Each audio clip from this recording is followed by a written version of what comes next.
Bago dumating ang mga Kastilang mananakop sa Pilipinas ay may kaharian sa puso ng Maynila.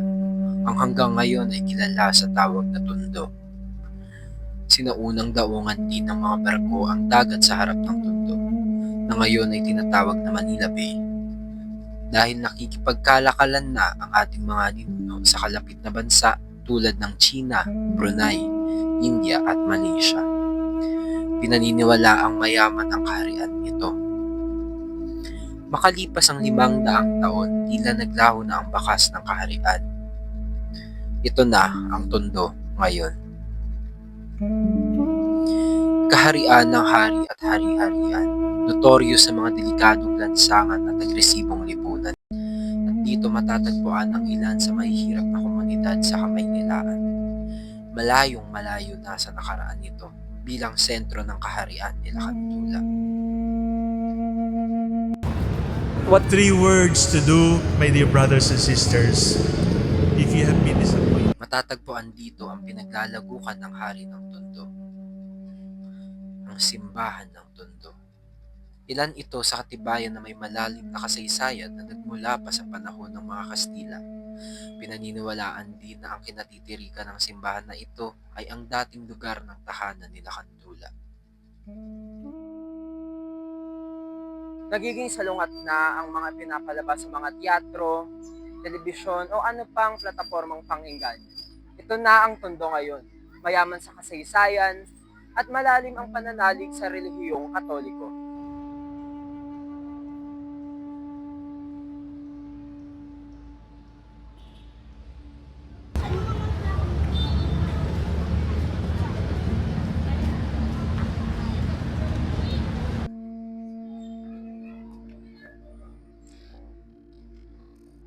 At alam nyo ba, itinayo itong simbahan na ito noong May 3, 1572. At ito ang pinakaunang simbahan sa buong kapuluan ng Luzon. At alam nyo rin ba na ikwento sa akin o kilalang kwento dito sa Tondo na ang simbahan daw ng Tondo ay naging sentro ng digmaan noon at ang paligid nito ay puro na bomba at itong simbahan nito lamang ay natira at walang halong galos o bakas ng sugat mula noong digmaang pangalawa. At ang hari ng Tondo, ang imahe ng batang si Jesus na kinikilala bilang si Santo Niño de Tondo. At ibinenta ito noong 1572 sa isang mayamang tao na nandito sa Pilipinas at ang imahe ay galing pa sa Acapulco, Mexico. At simula 1572, ito na ang naging sandigang dambana ng simbahang ito.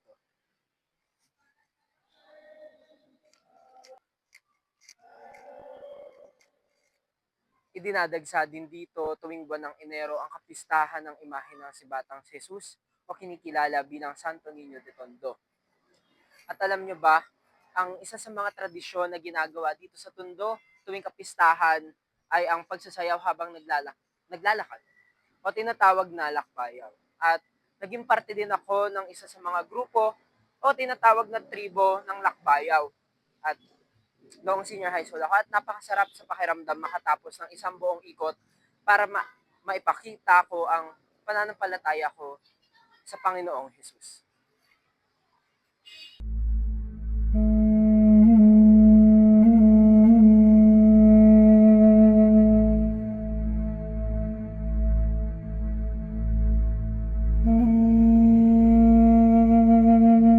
Gano'n na po kayo katagal dito nakatira sa Tondo? Batang Tondo na ako. Bata pa lang.